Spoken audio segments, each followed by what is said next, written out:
ప్రభునందు ప్రియమైన క్రైస్తవ సహోదరి సహోదరులకు క్రీస్తు నామంలో శుభవందనాలు తెలియజేస్తూ ఉన్నాను. ఈ దినం దేవుని యొక్క వర్తమానంతో మీ ముందుకు రావడానికి కృపను అనుగ్రహించినటువంటి దేవాది దేవుడు తన యొక్క వర్తమానం ద్వారా మనల్ని అందరినీ కూడా దర్శించి దీవించి ఆశీర్వదించునుగాక.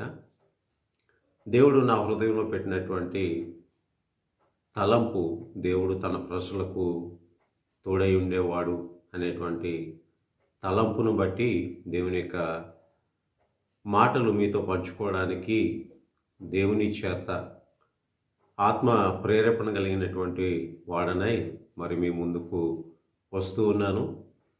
ఈ మాటలు అనేక మందిని మరి బలపరుస్తూ ఉన్నవని, ఆదరిస్తూ ఉన్నవని, ప్రోత్సహించి బలపరుస్తూ ఉన్నవని నేను అనేక మంది తెలియచేయుచున్నటువంటి విధానమును బట్టి ప్రభుని స్తుతిస్తూ ఎంతగానో ఆయన యొక్క కార్యమును బట్టి ఆయనను ఘనపరుస్తూ ఉన్నాను.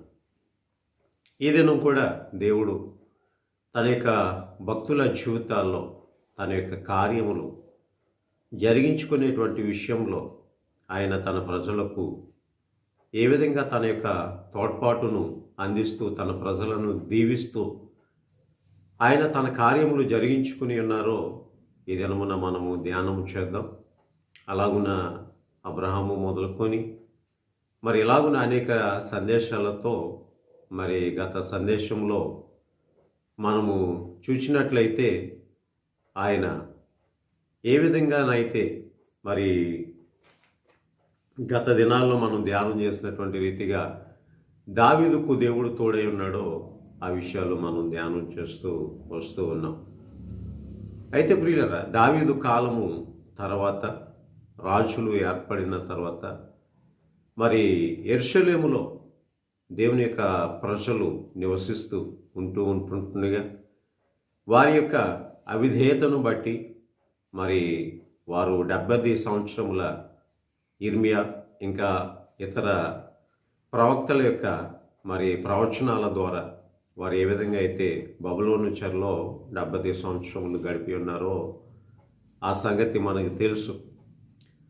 అదే కాలంలో యెరూషలేము పాడై ఉంటుండగా, దేవుని యొక్క మందిరము శిథిలావస్థలో ఉంటుండగా మరల దేవుడు తాను చేసినటువంటి ప్రమాణము చొప్పునను ఇర్మియాతో ఆయన ప్రవచించినటువంటి ప్రవచనములను బట్టి దేవుడు వారిని దర్శిస్తూ వారిని యెరూషలేములో నిలుపుటకును, యెరూషలేము మరి మహిమ కలిగినటువంటి స్థలముగా ఉండుటకును, ఆయన నివాస స్థలముగా కట్టించబడినటువంటి మందిరము పాడై ఉంటుండగా దాన్ని మరలా కట్టుటకును దేవుడు తన కార్యములు తన బిడ్డల ద్వారా ఏ విధంగా జరిగించారో నేటి దినాన్ని మనము వినబోతూ ఉన్నాం ప్రియులారా. అయితే ఈ దినమున మనము ఎజ్రా గురించి ధ్యానించబోతూ ఉన్నాం. ఎజ్రా అనేటువంటి మాటకు సహాయము అనే అర్థం. ఎజ్రాకు దేవుడు సహాయం చేయడం మాత్రమే కాదు, దేవుని యొక్క కార్యములు ఆయన చేయబూనుకున్నప్పుడు మరి దేవుని యొక్క పనులన్నిటిలో కూడా మరి గొప్ప సహాయకుడిగా ఎజ్రా ఉన్నట్లుగా మనము చూస్తూ ఉన్నాం ప్రియులారా. మరి ఈ యొక్క ఎజ్రా ఈ యొక్క గ్రంథాన్ని ఎప్పుడు మరి వ్రాసి ఉన్నాడు అంటే 458వ సంవత్సరము మొదలుకొని 453వ సంవత్సరము మధ్యకాలంలో ఈ గ్రంథాన్ని క్రీస్తు పూర్వమందు రచించినట్లుగా మనము చూస్తూ ఉన్నాం. ఈ అక్షర గ్రంథం యొక్క ప్రాముఖ్యతను మరి మొట్టమొదటి వచనంలోనే రాస్తూ ఉన్నాడు. పారసీక దేశపు రాజైన కోరేసు ఏలుబడిలో మొదటి సంవత్సరం ముందు ఇర్మియా ద్వారా పలకబడిన తన వాక్యమును నెరవేర్చుటకై యెహోవా పారసీక దేశపు రాజైన కోరేసు మనస్సును ప్రేరేపింపగా అతడు తన రాజ్యమందంతటా చాటింపు చేయించి వ్రాత మూలముగా ఇట్లు ప్రకటన చేయించెను. కోరేసు దేవుని చేత ప్రేరేపించబడినటువంటి వాడై ఇర్మియా ప్రవచించినటువంటి ప్రవచన వాక్యం యొక్క నెరవేర్పు కొరకు కోరేషు ఎలాగున ప్రకటన చేస్తూ ఉన్నాడు. మరి యెరూషలేము కాపురస్తులు, అలాగున్నే యూదులు అనబడినటువంటి వారు ఎవరైతే మరి తమ దేవుని యొక్క మందిరము పట్ల, తమ దేశము పట్ల ఆసక్తి కనుపరుస్తూ మరలా దాన్ని కట్టుకొన వలనని, బాగు చేసుకున్న వలనని ఆశపడుచు ఉన్నారో వారికి అందరికీ కూడా మరి పిలుపునిచ్చినట్లుగా మనము చూస్తూ ఉన్నాం. ఈ పిలుపులో భాగంగా దేవుని యొక్క తోడ్పాటు మరి ఈ యొక్క ఎజ్రాకు ఏ విధంగా తోడై ఉంది అనేటువంటి విషయాన్ని నేటి దినాన్ని మనం ధ్యానం చేయబోతున్నాం. ఎజ్రా, నెహెమ్యా గ్రంథాలలో ప్రాముఖ్యంగా జెరుబ్బాబెలు కూడా మనకి కనిపిస్తూ ఉంటుంటాడు. అయితే ఆయా రీతిలుగా వారు పంపబడినటువంటి వారే వారి యొక్క బాధ్యతలను నిర్వహిస్తూనే మరలా వెనుకకు అనగా బబులోను దేశమునకు వెళ్ళడం, మరలా వారు అనుమతి పొంది తిరిగి రావడం, ఎలాగున 70 సంవత్సరముల కాలంలో వారు వస్తూ తమ దేశమును బాగు చేసుకుంటూ తమ దేవుని యొక్క మందిరాన్ని కట్టుకుంటూ మరి దేవుని యొక్క ఏర్పాటును బట్టి వారు శిక్షా విధి అనుభవించవలసినటువంటి కాలం అంతటిలో కూడా ఆయా అన్యజనుల యొక్క అధికారమునకు కూడా లోబడినటువంటి వారై మరి దేవుని యొక్క కార్యాలు వారు చక్కగా జరిగించినట్లుగా మనము చూస్తూ ఉన్నాం. ఈ విధంగా మనం చూస్తూ ఉన్నటప్పుడు దేవుడు కొన్నిసార్లు మీరు యుద్ధానికి వెళ్ళండి గెలుస్తారు అని చెప్పాడు. మీరు యుద్ధానికి వెళ్ళకండి ఓడిపోతారని కూడా ఆయన చెప్పి ఉన్నాడు. అలాగున మరి ప్రవచన రీతిని బట్టి 70 సంవత్సరములు బబులోను దేశములో వారు ఉండవలసి వచ్చినటువంటి సంగతిని తెలుసుకున్నటువంటి వారే అందులో కూడా విధేయులుగానే వారు జీవించినట్లుగా మనము చూస్తూ ఉన్నాం. ప్రియులారా, ఈ యెజ్రా గ్రంథంలో 7వ అధ్యాయంలోనికి వస్తే యెజ్రా గురించి పూర్తి వివరణ ఇక్కడ మనకి కనిపిస్తూ ఉంది. 7వ అధ్యాయంలో ఈ సంగతులు జరిగిన పిమ్మట పారసీక దేశపు రాజైన అర్తహషస్తు యొక్క ఏలుబడిలో యెజ్రా బబులోను దేశము నుండి యెరూషలేము పట్టణమునకు వచ్చాను. ఇతడు సెరాయా కుమారుడై ఉండెను. సెరాయా అజర్యా కుమారుడు, అజర్యా హిల్కియా కుమారుడు, హిల్కియా షల్లూము కుమారుడు, షల్లూము సాదోకు కుమారుడు, సాదోకు అహీటూబు కుమారుడు, అహీటూబు అమర్య కుమారుడు, అమర్య అజర్య కుమారుడు, అజర్య మెరాయోతు కుమారుడు, మెరాయోతు జెరహ్యో కుమారుడు, జెరహ్యో ఉజ్జీ కుమారుడు, ఉజ్జీ బుక్కి కుమారుడు, బుక్కి అబీషువ కుమారుడు, అబీషువ ఫినెహాసు కుమారుడు, ఫినెహాసు ఎలియాషరు కుమారుడు, ఎలియాషరు ప్రధాన యాజకుడైన అహరోను కుమారుడు. ఇలాగున మనము లెక్క చూడగలిగితే ఇంచుమించుగా మరి యెజ్రా వెనుక ఉన్నటువంటి అహరోను వరకు కూడా 14 తరములు లెక్కలోనికి వచ్చినవి.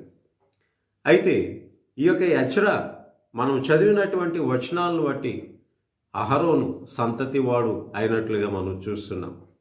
మరి అహరోను సంతతివాడైనటువంటి యెజ్రా ఆ యొక్క యాజకత్వాన్ని బట్టి మరి ప్రజలకు ధర్మశాస్త్రాన్ని బోధించవలసి ఉంది గనుక ఆ యొక్క ధర్మశాస్త్ర గ్రంథము విషయంలో ప్రావీణ్యత కలిగినటువంటి ఆ యొక్క యాజకుడిగా, శాస్త్రిగా కూడా, పండితుడిగా కూడా మనకి కనిపిస్తూ ఉన్నాడు.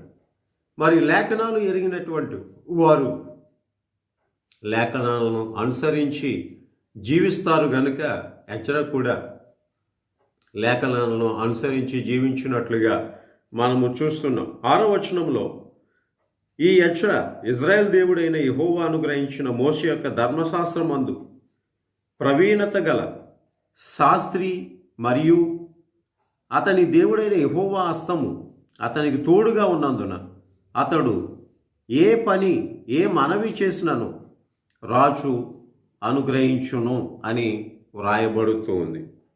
మరి ధర్మశాస్త్రమందు ప్రవీణత గల శాస్త్రి అని చెప్పబడుతూ ఉంది ప్రియుల. కొంతమందిని మనము చూస్తూ ఉంటుంటాం, వారి యొక్క సహవాసాన్ని మనము చూస్తూ ఉంటుంటాం. థియాలజీ ట్రైన్డ్ పాస్టర్స్ ఫెలోషిప్ అనేటువంటిది ఉంటుండదు. ఎందుచేతను అనగా మరి వాక్యము బోధించేటువంటి వాడు తప్పనిసరిగా మరి వాక్యము తర్పీదు పొందినటువంటి వాడుగా ఉండాలి. వాక్యమును బహుగా ఎరిగినటువంటి వాడిగా ఉండడం అనేటువంటిది మరి దేవుని యొక్క ఉద్దేశమై ఉంటూ ఉంది ప్రియులారా. ఎవరైతే వాక్యమును ఎరగకుండా ఆయన యొక్క ఏర్పాటులో ఉన్నారో ఆయనే దర్శన రీతిగా వారిని దర్శించినటువంటి వాడై మరి ఆయన మాటలు వారి నోట ఉంచి మరి వారిని కూడా వాడుకున్నట్లుగా మనము చూస్తూ ఉన్నాం.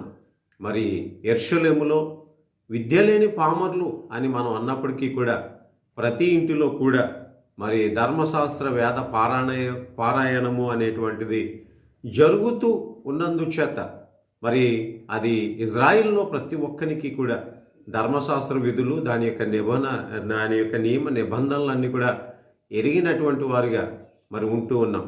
మరి చదివి గ్రహించిన వారు కొంతమంది, చదివి కూడా గ్రహించలేనటువంటి యూదులు కొంతమంది ఉన్నట్లుగా మనం చూస్తున్నాం. ఇక్కడ ఎజ్రా అయితే మరి ధర్మశాస్త్రమందు ప్రవీణత గలవాడు, అలాగనే శాస్త్రి అని చెప్పబడుతూ ఉంది ప్రియుల. ఇది ఒక రకంగా మనం చూసినట్లయితే డాక్టరేట్ పొందుకున్నట్టు, అలాగే పిహెచ్డి చేసినట్లు ప్రియుల. ఆ యొక్క ప్రవీణత ఎజ్రాకి ఉన్నట్లుగా మనము చూస్తూ ఉన్నాం ప్రియుల. కనుక లేఖనములు ఎరిగి ఉండుట ప్రతి సేవకునికి అలాగున్నే విశ్వాసికి కూడా అది జ్ఞానాన్ని ఇస్తూ ఉంది. అంతేకాదు ఆ వాక్యమును ఎరిగి ఉన్నందుచేత మరి మనము విశ్వాసములో బహుబలముగా ఉండగలిగినటువంటి వారుగా ఉంటాం. జరిగిన సంగతులు, జరుగుతున్న సంగతులు, జరగబోయే వాటిని కూడా మనము ఎరిగిన వారమైనందుచేత మరి మనము నిలకడగాను నిబ్బరముగాను ఉండి దేవుని యొక్క సన్నిధిలో సాగిపోగలిగినటువంటి వారము అవుతూ ఉన్నాం ప్రియులారా. అయితే అతని దేవుడైన యెహోవాస్తము అతనికి తోడుగా ఉన్నందున అతడు ఏ మనవి చేసినను రాజు అనుగ్రహించును అని వ్రాయబడుతూ ఉంది ప్రియులారా. దేవుని యొక్క హస్తము అతనికి తోడుగా ఉన్నట్లుగా మనము చూస్తూ ఉన్నాం. దేవుని యొక్క హస్త కార్యాలు చూడండి, చెయ్యే పని చేస్తూ ఉంది, కానీ ఈ చేతిలో ఉన్నటువంటి 5 వేళ్ళు ఇంకా కండరాలు, మరి ఈ చెయ్య మొదలుకొని ఈ యొక్క మోచేయి వరకు, ఈ మోచేయి మొదలుకొని ఈ యొక్క భుజము వరకు, ఈ భుజము దేని యొక్క సంకేతాన్ని అందుకుంటూ ఉంది అని చూసినట్లయితే మనకి మరి ఈ యొక్క శిరస్సు భాగంలో ఉన్నటువంటి మెదడు అందించేటువంటి సంకేతాన్ని బట్టి అది పనిచేస్తూ ఉంది ప్రియులరా. మరి ఎజ్రా చేయుచున్నటువంటి పనులన్నీ కూడా దేవుని యొక్క హస్తము అతనికి తోడుగా ఉన్నట్లుగా మనము చూస్తూ ఉన్నాం ప్రియులరా. మరి దేవుని యొక్క తలంపులలో భాగంగా దేవుడు దేవుడు చేయాలని అనుకున్నదంతా కూడా ఇక్కడ ఒక మనిషి రూపముగా ఎజ్రా చేస్తూ ఉన్నట్లుగా మనం చూస్తున్నాం. అయితే ఇలాగనే ఎజ్రా చేసినటువంటి కార్యములన్నీ కూడా దేవుని యొక్క తలంపులు, దేవుని యొక్క ఆలోచనలు, దేవుని యొక్క ఉద్దేశములు, దేవుడు తన యొక్క నిబంధనను నెరవేర్చు విషయంలో ఆయన చేస్తున్నటువంటి కార్యములు అని మనము గ్రహించవలసినటువంటి వారమై ఉంటూ ఉన్నాం. మన స్వబుద్ధిని ఆధారం చేసుకొని మనం చేసేటువంటి పనులు విఫలమవుతాయి. ఎందుకు అంటే అక్కడ దేవుని యొక్క హస్తము తోడై ఉండదు గనుక, అది ఆయన తలంపు కాదు గనుక, అది ఆయన యొక్క ఉద్దేశము కాదు గనుక. అయితే దేవుని యొక్క ఆత్మ ప్రేరేపణ చేత నింపబడినటువంటి వారమై ఎప్పుడైతే ఆయన యొక్క కార్యములలో మనం పాలిభాగస్థులం అవుతూ ఉంటామో అది దేవుని యొక్క తలంపు అయినందుచేత, దేవుని యొక్క కార్యము అయినందుచేత దేవుడు మనకి గొప్ప విజయాన్ని ఇస్తూ ఆయన నడిపిస్తూ ఉంటుంటాడు. తన యొక్క నామమునకు గొప్ప విషయాన్ని ఆయన కలుగు చేసుకుంటూ ఉంటారు ప్రియులారా. అలా ఉన్న 9వ వచనంలో చూస్తే, మొదటి నెల మొదటి దినమందు అతడు బబులోను దేశము నుండి బయలుదేరి తన దేవుని కరుణాహస్తము తనకు తోడుగా ఉన్నందున 5వ నెల మొదటి దినమున యెరూషలేమునకు చేరెను. మొదటి నెల మొదలుకొని వారు బయలుదేరినటువంటి వారై 5 నెలలు వారు ప్రయాణం చేస్తున్నట్లుగా మనం చూస్తున్నాం. ఈ మార్గ మధ్యములో వారితో పాటు వస్తూ ఉన్నటువంటి ఆ యొక్క యెరూషలేము నివాసులు వారందరూ కూడా మరి మార్గ మధ్యము గుండా వారు ప్రయాణం చేస్తూ ఉండేటప్పుడు మరి చెప్పబడుతూ ఉంది నెహెమ్యా గ్రంథంలో, అలాగే యెజ్రా గ్రంథంలో మనం చూసినట్లయితే మేము ఆ యొక్క దారి దొంగల దోపిడితనము నుంచి విడిపించబడ్డాం, అలాగే శత్రువుల యొక్క చేతి నుంచి కూడా మేము విడిపించబడ్డాం. ప్రియులారా, యెరూషలేమునకు సాగిపోతున్న మన యొక్క ఆత్మీయ జీవిత ప్రయాణంలో దేవుడు మనకి తోడై ఉన్నట్లయితే ఈ లోకంలో ఎటువంటి వైరస్ కానీ, ఎటువంటి శోధన కానీ, ఎటువంటి బాధ కానీ మనము అనుభవించకుండానే మన యొక్క జీవిత కాలంలో దేవుని యొక్క కృప పొందినటువంటి వారమై ఆయన పిలుపు పొందుకుని ఆయన యొక్క రాజ్యమునకు చేరే వరకు కూడా దేవుని యొక్క హస్తము మనకి తోడుగా ఉంటుంది. ఆయన మనకు తోడుగా ఉండేటువంటి దేవుడు. ఇజ్రాయేల్ యొక్క 40 సంవత్సరాల జీవిత ప్రయాణంలో వారికి తోడుగా ఆయన యొక్క సన్నిధిని ఉంచున్నట్లు మనతో కూడా ఆయన యొక్క సన్నిధిని ఉంచేటువంటి వాడై ఉంటూ ఉన్నాడు. ప్రియులారా, తన దేవుని కరుణాహస్తము తనకు తోడుగా ఉన్నందున అనేటువంటి మాట ఇక్కడ మనము చూస్తూ ఉన్నాం. ప్రియులారా, యెహోవా హస్తము అతనికి తోడుగా ఉన్నందున, ఇక్కడ కరుణాహస్తము అతనికి తోడుగా ఉన్నందున. ప్రియులారా, అందుకనే భక్తుడు అంటాడుగా, నీ చేతి నీడలో నీవు నన్ను దాచితివి. ఆయన యొక్క చేతి నీడ ఎంత విశాలమైనటువంటిది, అది ఎంత వైశాల్యము కలిగినటువంటిది, దానిలో మనలను ఆయన దాచి నడిపిస్తూ ఉన్నట్లుగా మనము చూస్తూ ఉన్నాం. దేవుని యొక్క ఏర్పాటులో ఉన్నటువంటి ప్రజలు అలా ఉండే మరి దేవుని యొక్క కార్యముల కొరకు ఆసక్తి కలిగిన ప్రజలకు దేవుడు తోడై ఉండేటువంటి వాడు. 28వ వచనంలో, యెజ్రా గ్రంథం 7వ అధ్యాయము 28వ వచనంలో మనం చూసినట్లయితే, నా దేవుడైన యెహోవా హస్తము నాకు తోడుగా ఉన్నందున నేను బలపరచబడి నాతో కూడా వచ్చుటకు ఇశ్రాయేలుల ప్రధానులను సమకూర్చితిని. యెహోవా హస్తము తోడుగా ఉన్నందు చేత నేను బలపరచబడ్డాను. అపోస్తులైనటువంటి పౌలు అంటాడు కదా, నన్ను బలపరచు దేవుని యందు నేను సమస్తమును కూడా చేయగలను.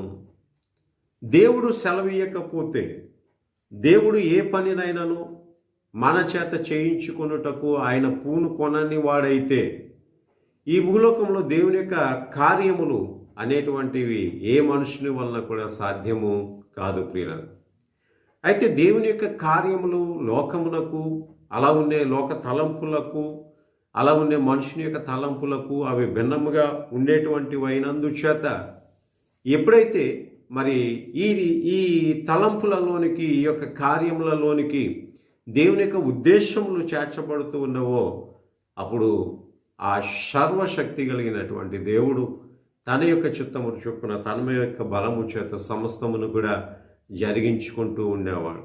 దేవుడు మనకి తోడై ఉన్నాడు. 2020వ సంవత్సరము కరోనా అనేటువంటి వైరస్ ప్రపంచమంతా అందంతటా కూడా అనేక మందిని బలిగొన్నప్పటికీ కూడా, ప్రియ సహోదరుడా, సహోదరి, సజీవమైన లెక్కలలో చేర్చబడి 2021వ సంవత్సరాన్ని చూస్తూ ఉన్నటువంటి నా ప్రియ ఆత్మీయ స్నేహితులారా, సన్నిహితులారా, దేవుడు మనకు తోడుగా ఉంటూ ఉన్నాడు. అయితే దేవునితో మనం ఉంటున్నామా లేదా అనేటువంటిది మనము ప్రశ్నించుకోవాల్సినటువంటి విషయమై ఉంటూ ఉంది. ప్రియులారా, దేవుని యొక్క కార్యములు చేయడానికి దేవుని యొక్క తోడ్పాటు కావాలి. గత వర్తమానంలో మనం విన్నాం, దావీదుకు తోడై ఉన్నటువంటి దేవుని చేత దావీదు అంతకంతకు కూడా వర్ధిల్లుచూ ఉండెను అనేటువంటి మాట మనం విని ఉన్నాం. దేవుడు తన యొక్క కార్యములను వర్ధిల్లజేసేటువంటి వాడై ఉంటూ ఉన్నాడు. దానిలో భాగంగా మనము కూడా వర్ధిల్లుతాం. కుటుంబ పరంగా, అలాగే సేవ పరంగా మనము దేవుని చేత ఆశీర్వదించబడినటువంటి వారంగా మనము ఉంటుంటాం. ప్రియులారా, అయితే ఈ యొక్క 8వ అధ్యాయము మరి 18వ వచనాన్ని మనం చూసినట్లయితే అక్కడ ఒక మాట వ్రాయబడుతుంది. 8వ అధ్యాయము 18వ వచనం, మా దేవుని కరుణాహస్తము మాకు తోడుగా ఉన్నందున వారు ప్రజ్ఞావంతుడైన ఒకనిని షెరెబ్యాను అతని కుమారులను సహోదరులను 18 మందిని తోడుకుని వచ్చిరి. ఆ ప్రజ్ఞావంతుడు మహలి కుమారులో ఒకడు. ఈ మహలి ఇశ్రాయేలులకు పుట్టిన లేవి వంశస్థుడు. కాబట్టి పాడేవారుగా అలాగనే నిర్మించేటువంటి వారిగా, ధర్మశాస్త్రాన్ని ఎరిగినటువంటి వారిగా, ఆ యొక్క లేవి వంశంలో ప్రజ్ఞావంతులైనటువంటి వారిని దేవుడు ఎన్నుకున్నట్లుగా మనము చూస్తూ ఉన్నాం పిల్లలు. అలనాడు యెరూషలేము దేవాలయం యొక్క నిర్మాణము కొరకు ఏ విధంగా అయితే లేవీయులను దేవుడు పురుగొల్పి ఉన్నాడో, నేటి దినాన్ని ప్రియులరా యాజకత్వము, కాపరత్వము, అపోస్తులత్వము జరిగిస్తూ దేవుని యొక్క రాజ్య స్థాపన కొరకు దేవుడే తన పరసంబంధమైనటువంటి జ్ఞానమును ఆయన యొక్క సేవకులలో ఉంచి, కాపర్లలో ఉంచి దేవుడు తన యొక్క రాజ్య నిర్మాణాన్ని ఆయన జరిగిస్తూ ఉన్నారు. ఇది ఆయన పని. ఆయన పనిలో విశ్వాసి అయిన, ఒక ఆత్మకు సువార్తను ప్రకటించేటువంటి విశ్వాసి అయిన, రక్షించబడినటువంటి ఒక ఆత్మను కాపరత్వము చేత మరి కాపరిగా ఉంటూ నడిపిస్తున్నటువంటి సేవకుడైన దేవుని యొక్క రాజ్యములో పాలిభాగస్తులు. దేవుడు వారికి కావలసినటువంటి ప్రజ్ఞను ఇస్తాడు. దేవుడు వారికి కావలసినటువంటి కాపుదలను కూడా ఇచ్చేటువంటి వాడిగా ఉంటూ ఉన్నాడు. ప్రియులారా, మనకు ఒక వాక్యం జ్ఞాపకం వస్తుంది. యెహోవా పట్టణమును కాపాడని ఎడల దాన్ని కావలి కాయవారు మేలుకొని ఉండుట వ్యర్థమే. ప్రియ సేవకుడా, నీ యొక్క సంఘమును దేవుడు కాపాడి ఉండకపోతే మన యొక్క ప్రయాస ప్రయత్నము వ్యర్థమే. దేవుడే కాపాడుచు ఉన్నాడు. దేవుడే తోడుగా ఉంటూ ఉన్నాడు. ప్రియ విశ్వాసి, నీ కుటుంబం అలాగే నీ యొక్క స్థితిగతులు దేవుడు కాపాడపడకపోతే అది వ్యర్థమే. కనుక దేవుడు కాపాడుచు ఉన్నాడు.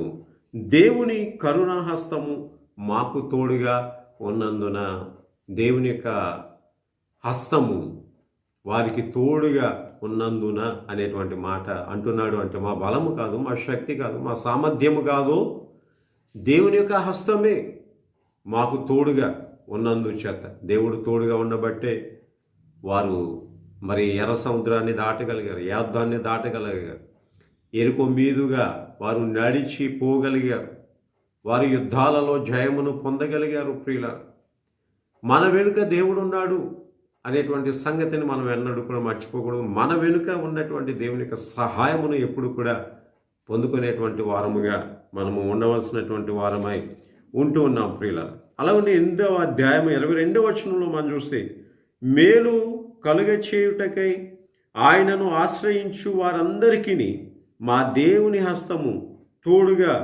ఉండును గాని ఆయన హస్తము, ఆయన ఉగ్రతయు ఆయనను విసర్జించు వారందరి మీదకి వచ్చునని మేము రాజుతో చెప్పి ఉంటుమి గనుక మార్గమందున్న శత్రువుల విషయమై మాకు సహాయము చేయునట్లు కాల్బలమును రౌతులను రాజునొద్ద కావాలనని మనవి చేయుటకు సిగ్గు నాకు తోచెను అనేటువంటి మాట వ్రాయబడు. దేవుడే మాకు తోడుగా ఉన్నాడు. ఆయనే మా రథాలు, ఆయనే మాకు రౌతులు. ఇజ్రాయిలుకి దేవుడు దహించు అగ్ని వలె మండుచున్నటువంటి రథముల వంటి వాడై ఉంటూ ఉన్నాడు, రౌతుల వంటి వాడై ఉంటూ ఉన్నాడు. ప్రియుల, ఇలాగున మనవి చేసుకోవడానికి భయస్థుడై ఎజ్రా అలాగున మనవి చేయలేదు. అయితే ఒక విషయాన్ని ఖచ్చితంగా చెప్తున్నాడు. ఏంటి అంటే, ఆయన ఆశ్రయించు వారందరికీ కూడా మా దేవుని యొక్క కరుణాహస్తము తోడుగా ఉంటుంది. కానీ ఆయనకి అవిధేయులైనటువంటి శత్రువుల విషయంలో ఆయన ఏం చేస్తాడని చూసినట్లయితే తన యొక్క ఉగ్రతను కనుపరుస్తాడు. అందుచేత మరి మనం చూస్తూ ఉంటుంటాం, అబీమెలెకు ఇస్సాకుతో ఒక ప్రమాణాన్ని చేయించుకున్నాడు. నీవు దేవుని చేత బహుగా దీవించబడినటువంటి వాడు కాబట్టి నీవు మేము కూడా సంధి చేసుకుని మన మధ్య గొడవలు లేకుండా చూసుకుందాం, లేకపోతే చేసుకుందాం అని అబీమెలెకు ఇస్సాకుతో మరి నిబంధన చేసుకున్నట్లుగా మనము చూస్తూ ఉన్నాం. ప్రియులారా, ఆ రోజుల్లో మనం చూస్తున్నాం. యెహోషువ కాలంలో కూడా రాహాబు అంటున్నటువంటి మాట, మీ ఎదుట ఎంతటి వారికైనా నిలవబడడానికి ధైర్యము చాలదు, ఏ మనుషుడును కూడా మీ ఎదుట నిలువ చాలడు. ప్రియ సహోదరుడు సహోదరి, ఈ మాట నమ్ము. ఈ లోకంలో దేవుడు నిన్ను చాలా శక్తివంతునిగా చేసి ఉన్నాడు. పరిస్థితులను చూచి మనము పారిపోయే వారము కాదు. మనకు విరోధంగా ఉన్న ప్రతి పరిస్థితి మనలను చూచి దూరంగా వెడలిపోతుంది. కారణం ఏమిటి అంటే నీలో ఉన్నటువంటి వాడు, నాలో ఉన్నటువంటి వాడు ఆయన చాలా గొప్ప దేవుడు, బలము కలిగినటువంటి వాడు. కాబట్టి దేవుణ్ణి ఆశ్రయించే వారికి దేవుని యొక్క కరుణాహస్తము తోడుగా ఉంటుంది అనేటువంటి మాట ఎజ్రా అంటున్నట్లుగా మనం చూస్తున్నాం. ఆ ధైర్యంతోనే నెహెమ్యా ఒక చేత్తో పని చేస్తూ ఒక చేత్తో ఆయుధాన్ని పట్టుకొని వారి యెరూషలేము మందిర ప్రాకారములు కట్టగలిగారు. సన్బలటు అనేటువంటి వారు, టోబియా అనేటువంటి వారు విరోధంగా ఉంటూ ఉన్నప్పటికీ కూడా దేవుని యొక్క పని ఎక్కడ కూడా ఆగిపోలేదు. ఎటువంటి పరిస్థితులు రాజకీయ పరంగా మనకు ఎదురవుతూ ఉన్నప్పటికీ కూడా దేవుడు తన యొక్క రాజ్య స్థాపన భూమి మీద ఎంత కాలము జరిగించాలో వాటన్నిటిలో కూడా దేవుడు మనకి తోడుగా ఉండేటువంటి వాడు. అయితే ఆయన యొక్క నామమును బట్టి కొన్నిసార్లు మనం హింసించబడవలసి వచ్చినా అది దేవుడి యొక్క అనుమతిని బట్టి కాబట్టి వాటి యందు కూడా మనం సంతోషించవలసినటువంటి వారమై ఉంటూ ఉన్నాం ప్రియులారా. అలా ఉన్నాయి 31వ వచనం మనం చూస్తే, 8వ అధ్యాయం 31వ వచనం చూస్తే, మేము మొదటి నెల 12వ దినమందు యెరూషలేమునకు వచ్చుటకై అహవా నది నుండి బయలుదేరగా మా దేవుని హస్తము మాకు తోడుగా నుండి శత్రువుల చేతిలో నుండి మార్గమందు పొంచి ఉన్న వారి చేతిలో నుండి మమ్మను తప్పించినందున మేము యెరూషలేమునకు వచ్చి 3 దినములు అక్కడ బస చేసితిమి. దేవుని యొక్క కరుణాహస్తము మాకు తోడుగా ఉన్నందు చేత మేము మార్గమందు పొంచి ఉన్న వారి చేతిలో నుండి తప్పించబడితిమి. మన సేవలో, విశ్వాస జీవితంలో, కుటుంబ జీవితంలో, అది ఉద్యోగమైన, వ్యాపారమైన, మన జీవన వృత్తి ఏదైనప్పటికీ కూడా దేవుడు మనకి తోడై ఉన్నట్లయితే మార్గమందు పొంచి ఉన్న వారి చేతిలో నుండి మనము తప్పించబడతాం. ఈ లోకంలో అవిధేయులైనటువంటి వారికి, దేవుని యొక్క కృపకు దూరమైనటువంటి వారిని ఏ ఉగ్రత వచ్చి వారిని ఆవరించి వారు మరణ మగునంతగా వారిని శోధించిన, బాధించిన దేవుని యొక్క హస్తము ఎవరికైతే తోడుగా ఉంటుందో, ఇంకా ఆయన పనులు చేయుట కొరకు, ఆయన మహిమ కొరకు ఈ భూలోకంలో ఆయన ఎవరినైతే ఎన్నుకుని ఏర్పాటు చేసుకుని ఉంటాడో అటువంటి వారు విధేయులు కాగలిగితే, అటువంటి వారు దేవుని ఆశ్రయించగలిగినట్లయితే అటువంటి వారికి దేవుని యొక్క కరుణాహస్తము తోడుగా ఉన్నందుచేత మార్గమందు పొంచి ఉన్న, అలా ఉండే మన యొక్క విశ్వాస ప్రయాణములో, పరలోకపు యాత్రలో మార్గమందు పొంచి ఉన్నటువంటి శత్రువులు ఉంటారు.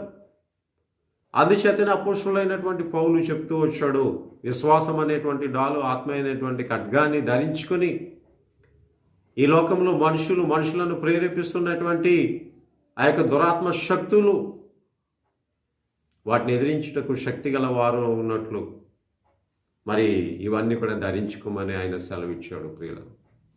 అవన్నీ కూడా దేని ద్వారా మనం ధరించుకోగలం? విశ్వాసము, నిరీక్షణ, అలా ఉండే ప్రార్థనా జీవితము, నమ్మకమైనటువంటి జీవితము, నీతి కలిగినటువంటి జీవితము ప్రభునందు మనం కలిగి ఉన్నట్లయితే ఈ లోకంలో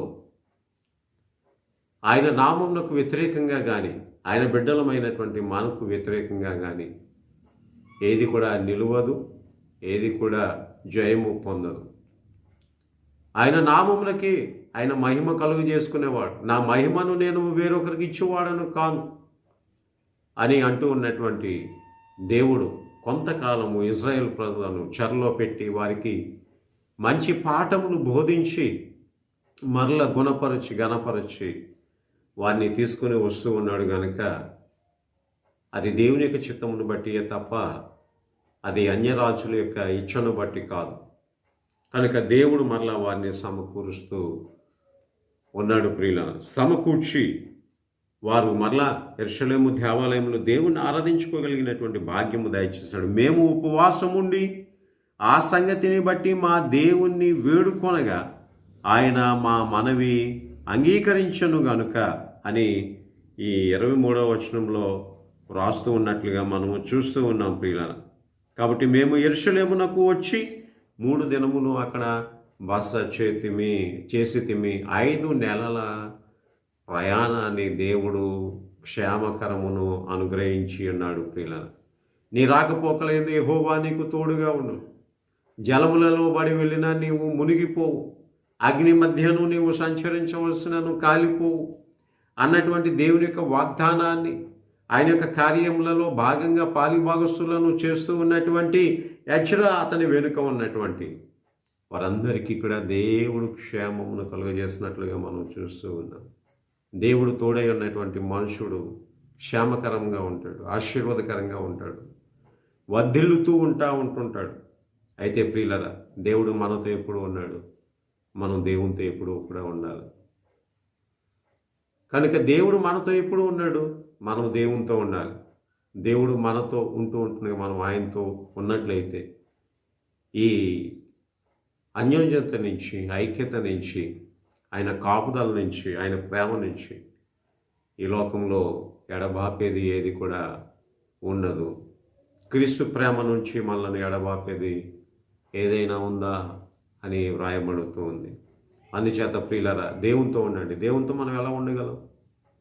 అనుదినము సహవాసము చేయుట ద్వారా. ఒక గొప్ప దైవజనుడు 3 విషయాలు చెప్పడం జరిగింది.